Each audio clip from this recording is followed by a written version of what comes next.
students, welcome to amazing session of English only on Classroom TV.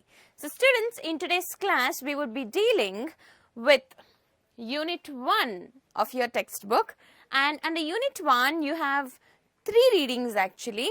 So 2 are of main reading and 1 is of supplementary reading.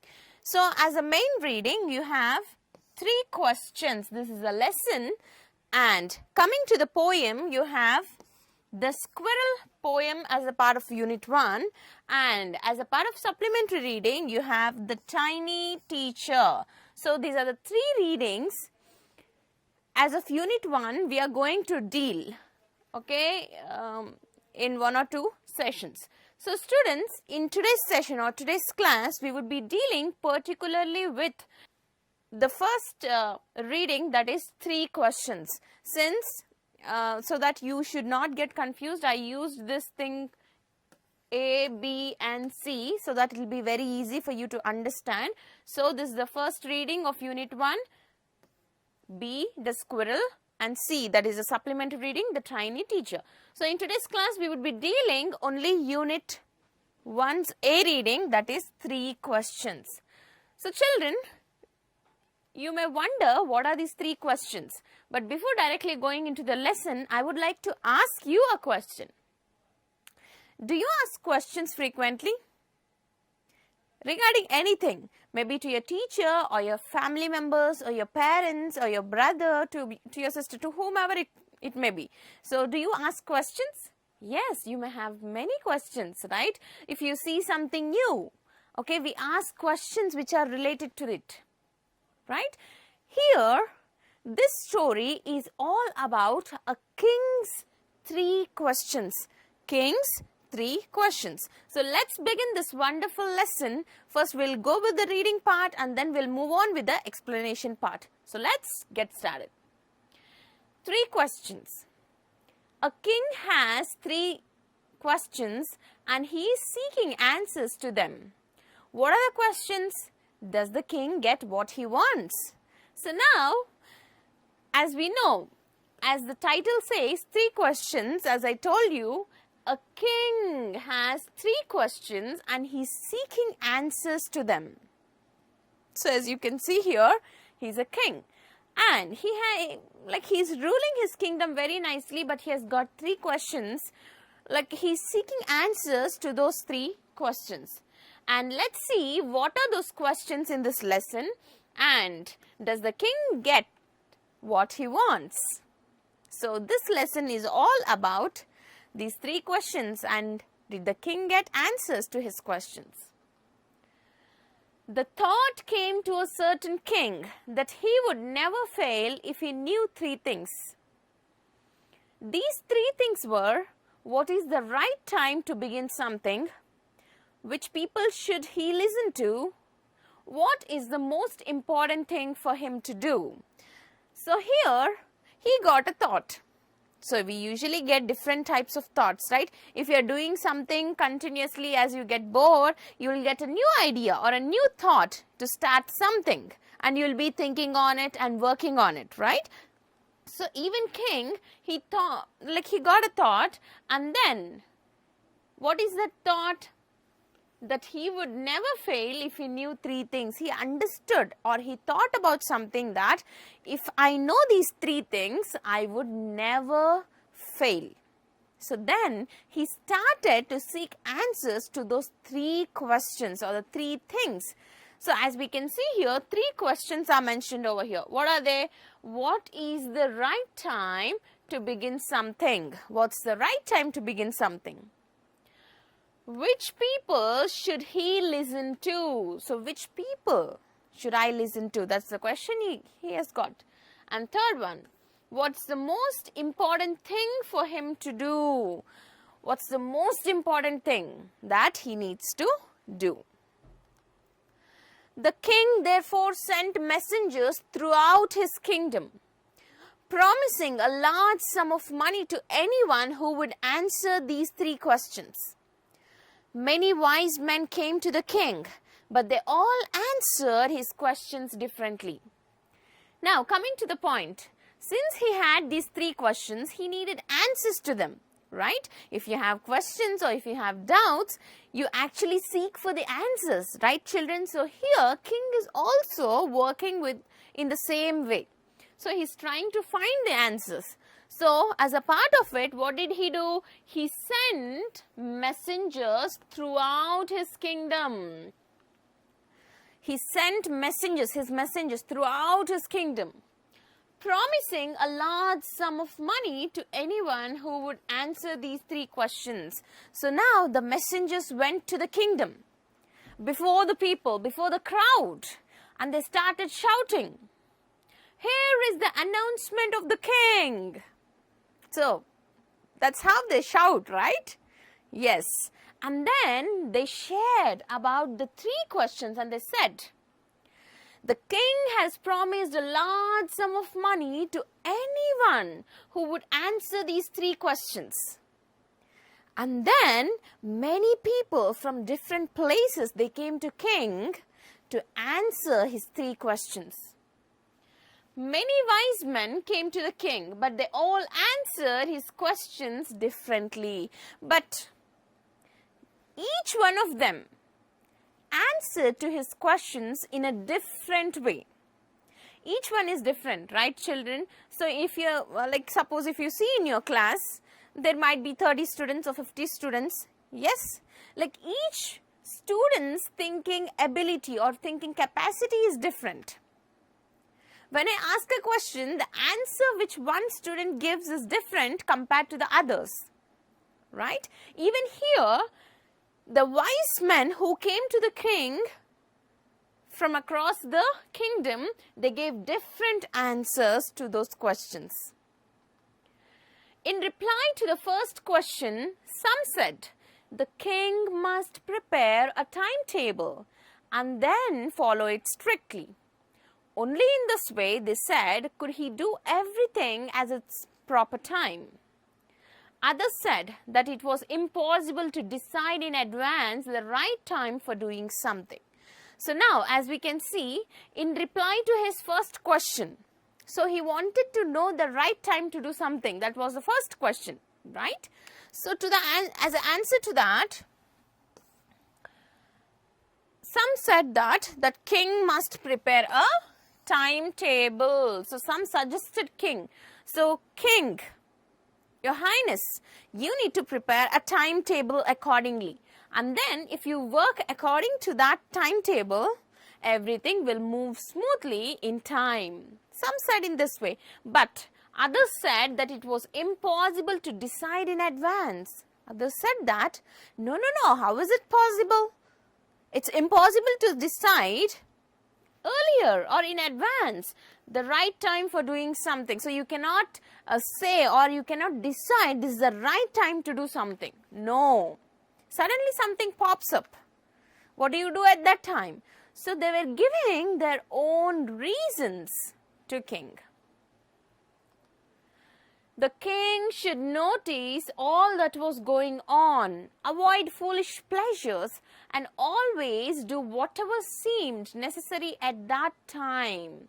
Yet, others said that the king needed a council of wise men who would help him act at the proper time.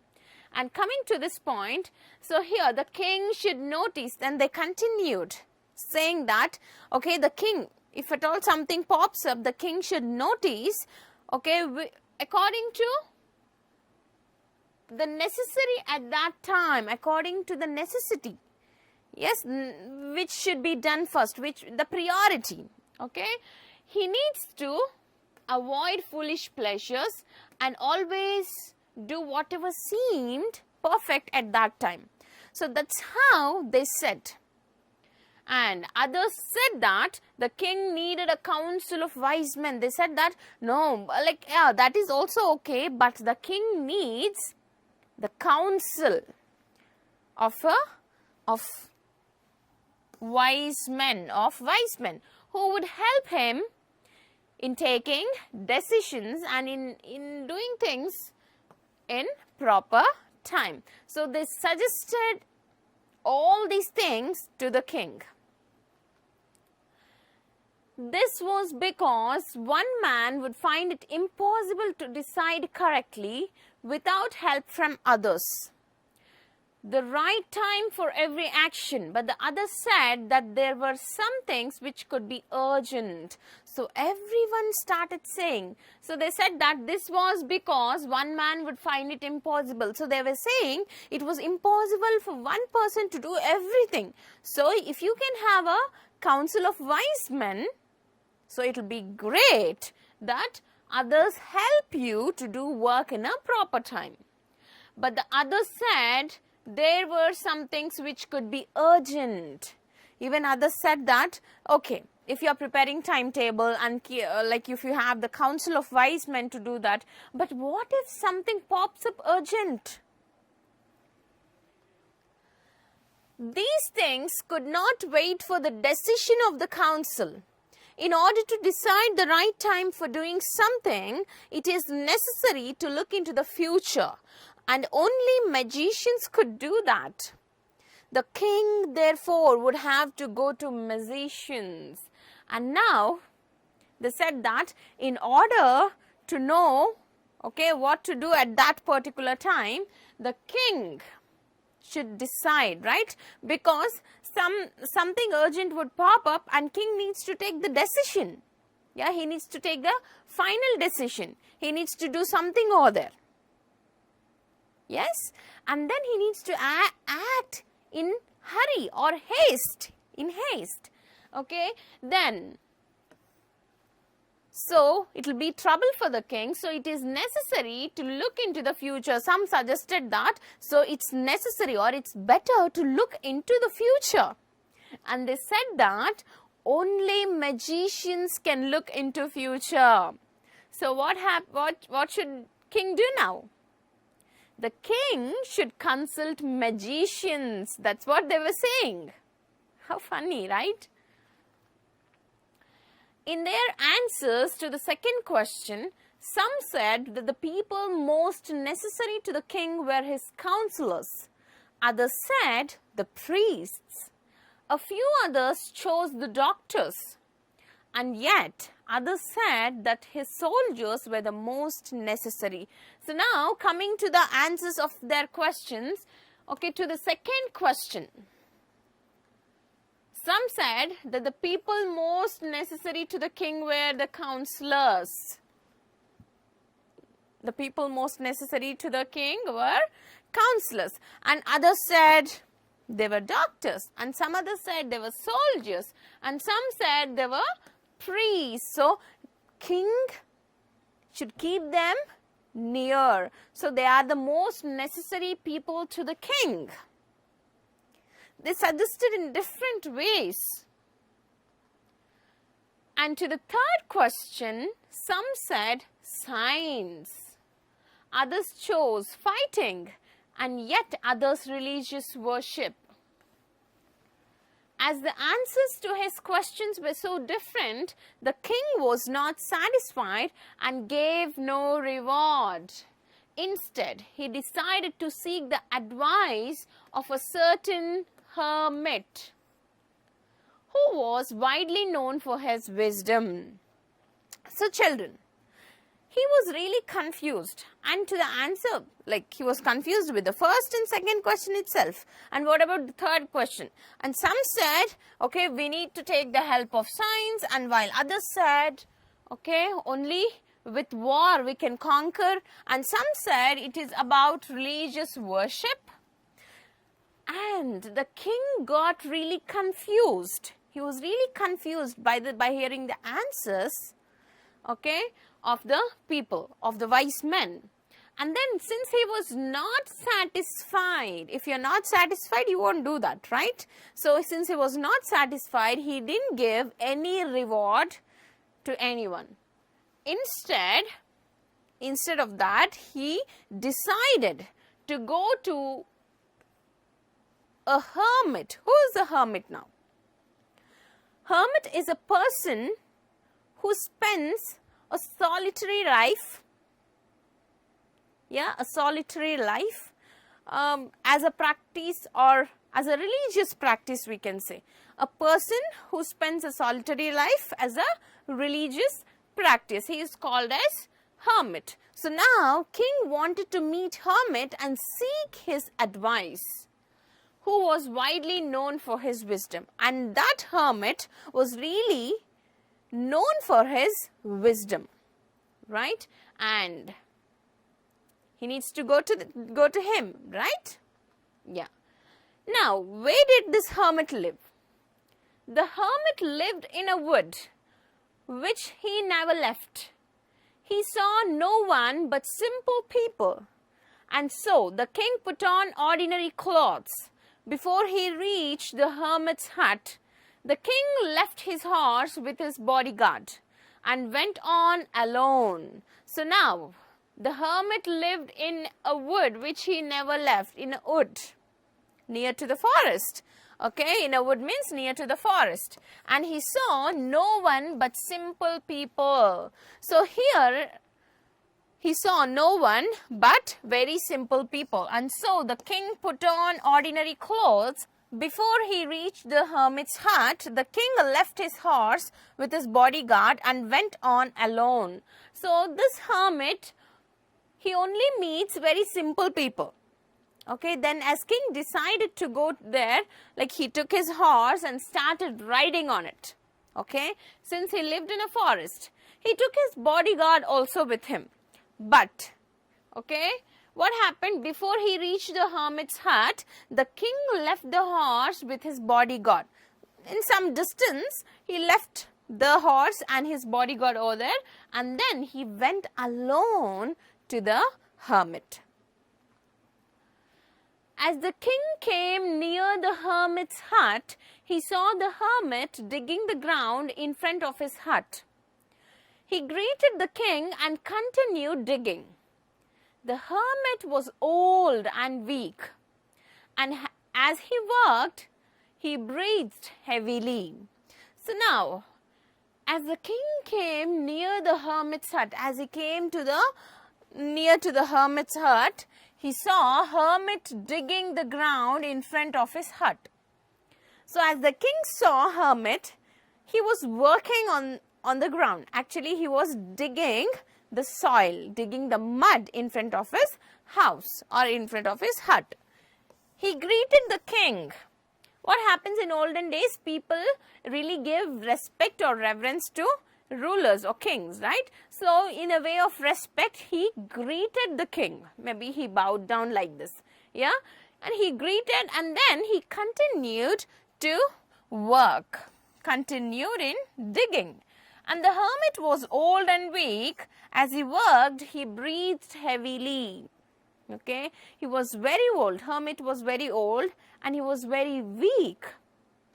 As you can see, old-aged people, so you find them very weak, right? So, as the days pass by, okay, our body loses strength, right, children? So, that's the position of the hermit. And he was very weak, and as he worked, as he digged the mud, so he breathed very heavily. The king went up to the hermit and said, "I have come to you, wise hermit, to ask you to answer three questions. How can I learn to do the right thing at the right time? Who are the people I needed most? And what affairs are the most important?" What affairs are the most important?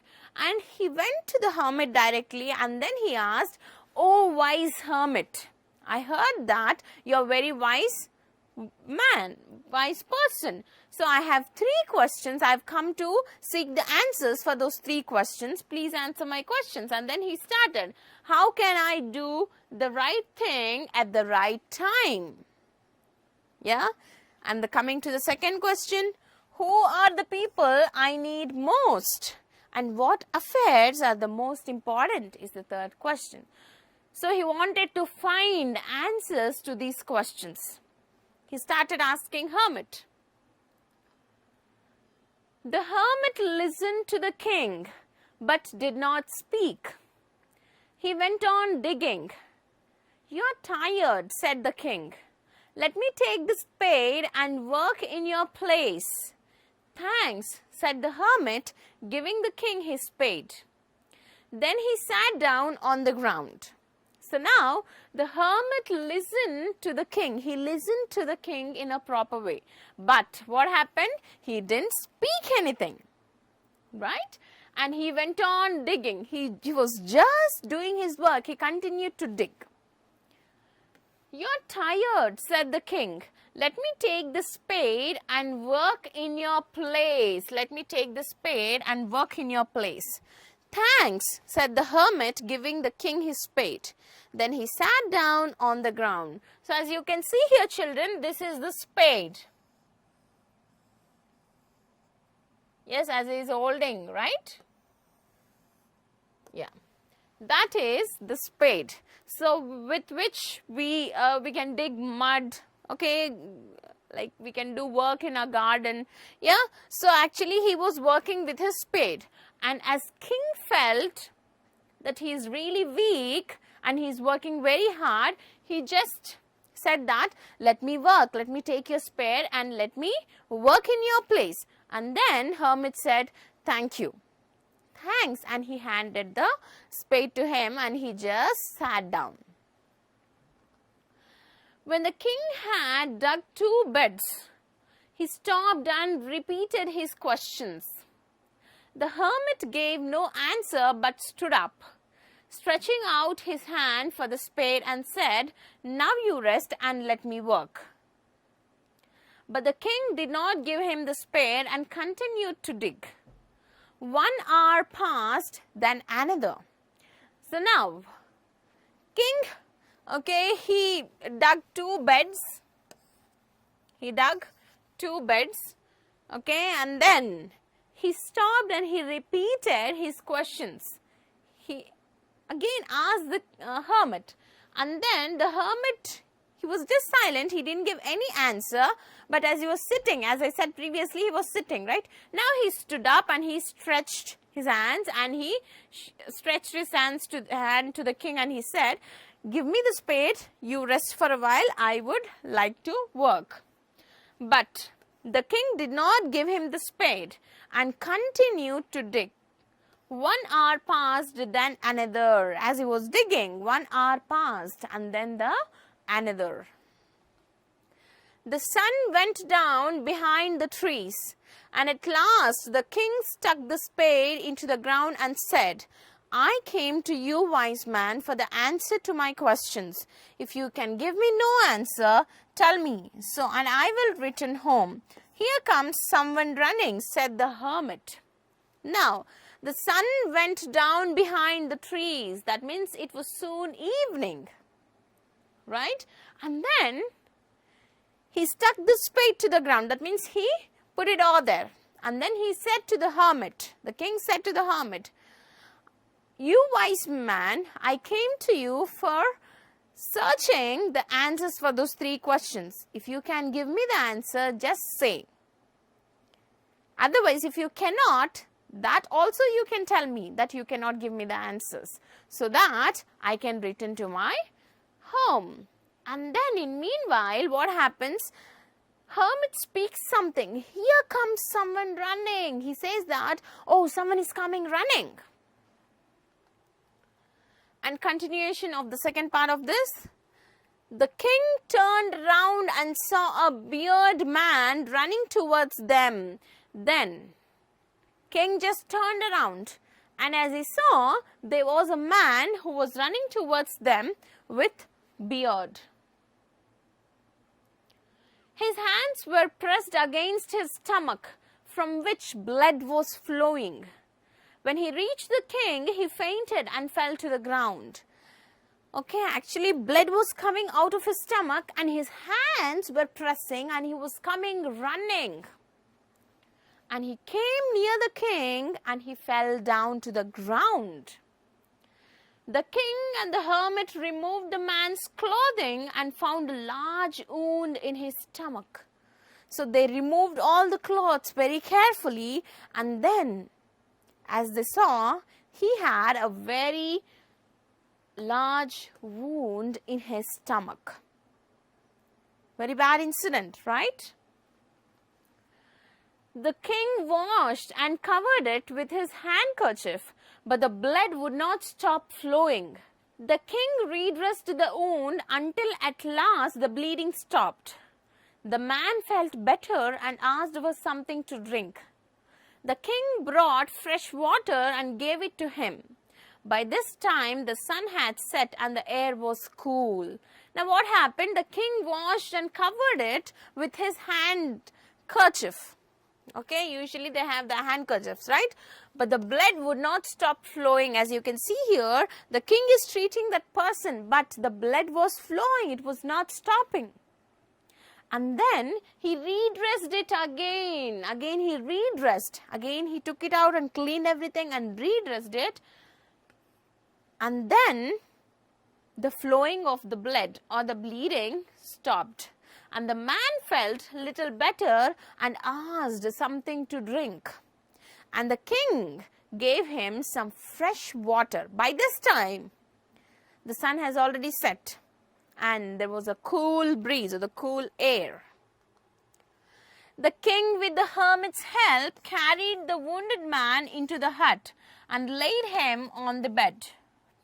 The man closed his eyes and lay quiet.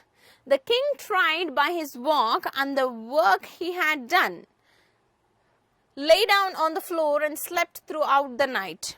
When he awoke, it was several minutes before he could remember where he was or who the strange bearded man lying on the bed was.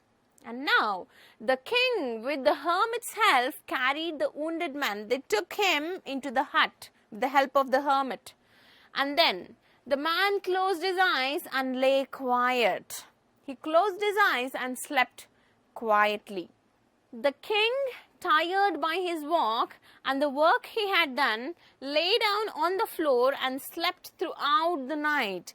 Since, the king had a long journey that day and he had a walk and then he worked hard that day, and with all that, king also slept on the floor throughout the night. When he awoke, woke up, it was several minutes before he could remember where he was or who the strange bearded man lying on the bed was. He started remembering about the things happened previous day. "Forgive me," said the bearded man in a weak voice when he saw the king was awake. "I do not know you and have nothing to forgive you for," said the king. Now, the bearded man, who was wounded, he just woke up and he said, "Sir, please forgive me." And the king was shocked. Why is this person asking me forgiveness? He said, "I don't have anything to forgive you," said the king. "You do not know me, but I know you. I am the enemy of yours who swore revenge on you because you put my brother to death and seized my property." So now he came.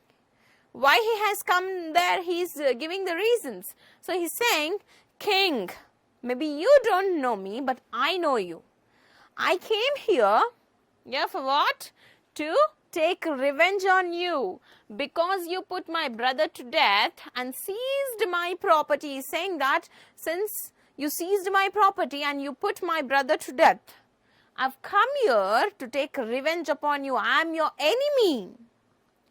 I knew you had gone alone to see that hermit, and I made up my mind to kill you on your way home. But the day passed and you did not return. So I left my hiding place and I came upon your bodyguard who recognized me and wounded me. Now he's sharing everything what had happened. So he was actually hiding over there to kill king. But what happened? He's sharing that since king you have not returned, I came out of my hiding place and I was in search of you. Then I saw your bodyguard, and he identified me and he wounded me. I escaped from him, but I should have died if you had not dressed my wounds. I wished to kill you and you have saved my life. Now he's sharing, in a thankful way. I wanted to kill you. If you had not dressed, okay, my wounds, I would have died. I would have been lifeless. But you saved my life. Now, if I live, I will serve you as your most faithful servant and will order my sons to do the same. Please forgive me. So he's asking forgiveness. He's saying that I'm going to serve you as long as I live, and also my sons will be serving you. He says that. The king was very happy to have made peace with his enemy so easily and to have won him over as a friend. He was very happy, okay, as he has won that person as his friend. He not only forgave him, but also he would send his servants and his own doctor to look after him, and he promised to give back the man his property. So here, since he made friendship with that person, he gave back his property and he sent him a special doctor and servants to look after him. Leaving the wounded man, the king went out of the hut and looked round for the hermit. Now, he left him all there and then he went in search of the hermit. Before going away, he wished once more to get answers to his questions. The hermit was on his knees, sowing seeds in the beds that had been dug the day before. The king went up to the hermit and said, "For the last time, I beg you to answer my questions, wise man." Now, before going away, he wanted to ask questions and get answers from the hermit. And then the hermit was on his knees. So he was actually working on the field. Yesterday, what happened the day before? Okay, they dig the mud, right? And now they are sowing the seeds. The king went up to hermit and said, "For the last time, I beg you to answer my questions, wise man." So he is pleading, he is asking. "You have already been answered," said the hermit, still bending down to the ground and looking up at the king as he stood before him. "How have I been answered? What do you mean? Do you not see?" replied the hermit. Now, hermit simply said that, "You have already been answered. Don't you recognize?" Then king starts thinking. He starts thinking and then he just thought and he says, "How did I get answers? Do you really think I got answers?" Then hermit said, "Do you don't see? And then, if you had not pitied my weakness yesterday and had not dug these beds for me, you would have gone away." He said that if you had not felt pity for my weakness and if you had not dug, okay, this land or field, you would have gone away and you would have killed to death, right? And then that man would have attacked you and you would have wished you had stayed with me. If you wouldn't have wished to stay with me, that man would have killed you. So that the most important time was when you were digging the beds. So he said that when you were digging the beds, that was the most important time. And I was the most important man, and I was the most important man. And to do me good was your most important business. Then he said, the most important business of yours was to do good. So here, I was the most important man, and the most important time was when you are digging the beds, and to do me good was your most important business. So in this, he gave answers for those 3 questions. Isn't it amazing? Yes. Afterwards, when the man ran to us, the most important time was when you are caring for him. Then he shared, okay, he said that. And later, when that man came running, the most important thing you have done, the most important time was the time you were caring for that man. Because if you had not dressed his wounds, he would have died without having made peace with you. So now, if you have not dressed him, if you have not dressed his wounds, that man would have died without making peace with you. And so he was the most important man. And what you did for him was the most important business. So he gave one more clarity about that person who has come to him. Right? Remember then, there is only one time that is important, and that time is now. Now he says to the king that there is only one important time, that is present or now. What you do at present or what you do at now. It is the most important time because it is the only time we have any power to act. So he shares that's a very prominent or important time only when we can act with power. If we lose the time, we cannot do anything with the past time. The most necessary person is the person you are with at a particular moment.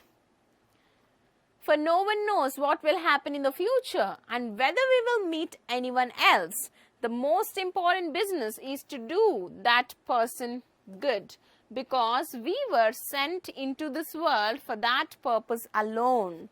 So now he shares in detail. He says that the most important moment or the most necessary person is the person you are with at the particular time. Now he shares that, see, if you think who is the most important person to you, the person with whom you are now, that person is very important. Yes, and then he also shares that we don't know about the future, but what is the important business is to do that person good. Whoever is with you, to that person you need to do good. That is the most important business. So he gave answers to all the 3 questions, right? And the king would be very happy. And then I hope king left to his palace. This story is written by Leo Tolstoy and it is actually retold. Clear, children? I hope you understood the lesson very well. Read the lesson once again for the better understanding. So, like, it will be very easy for you to find out the hard words and their meanings, right? And make sure you read the lesson once again for the better understanding. And now let's move to the writing part of this particular lesson, 3 questions. That is narration. Narration. So you understood a story now. So how do you narrate it in your own words? Right? So that is how we are going to learn about this narration in this particular class. So I have given some glimpse or points for you to make it very simple to write a narration. So let's begin. A narrative essay is a form of academic writing that aims to tell a story. So what does it say? The aim of narration is to tell a story or an incident. Clear? As the author, your goal is to create the right atmosphere and a lifelike experience for your readers. So what you need to do?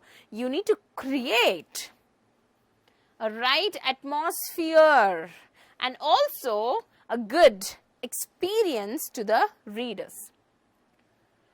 As a rule, this type of paper is written from the first person perspective. So it's written from the first person view. And you have to put readers at the epicenter of the plot and keep them engaged.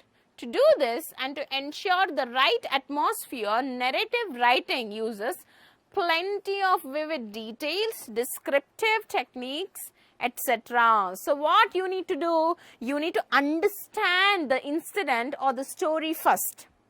The description of the story first. Then it will be very easy for you to create the right atmosphere and give different details which are related to that particular story or the incident. Clear? The biggest challenge in writing a narrative essay is that it is always limited in length. It's limited in length. It's not like, oh, go on writing. No, it's limited in length. Thus, your task is to take a complex story and narrow it down to incorporate its key points to fix into a short essay. while at the same time providing enough detail to keep readers engaged. So what you need to do, you need to incorporate or include the key points or important points in that narrative. And while at the same time you need to provide enough details to keep the readers engaged. They need to get interest. In that way, you need to engage them. Non-fiction writing about events that actually happened. So what's this non-fictional? That means events that actually happened or took place. Clear? We need to write about them. And written from the author's viewpoint, first person. It should be written in author's view. If you are writing in your view, you need to write it down in first person. Includes elements of a story but is written in accordance with a basic structure. So it includes some elements of the story but in according with the basic structure. From first person view, you need to write it. And it provides information in chronological order. Chronological means in a sequence, in a proper order, in a proper step way.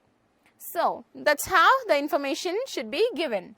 It uses a lot of details to describe an event, person or scene. You need to use a lot of descriptive work. Right? It gives details about the description or the person or the location or the incident. Clear? And strives to inform readers of something, not argue or teach. So here, it strives to inform readers of something, not argue or teach. It's just there to give the information. That's all. It doesn't teach nor argue. Clear, children? I hope you understood how you need to write a narrative. Clear? Yeah, make sure that you write a narrative and also you read the lesson once again for the better understanding, so that it will help you for the academics. Fine, for the videos of other subjects, you can visit our website www.classroomtv.in. Stay tuned and thank you.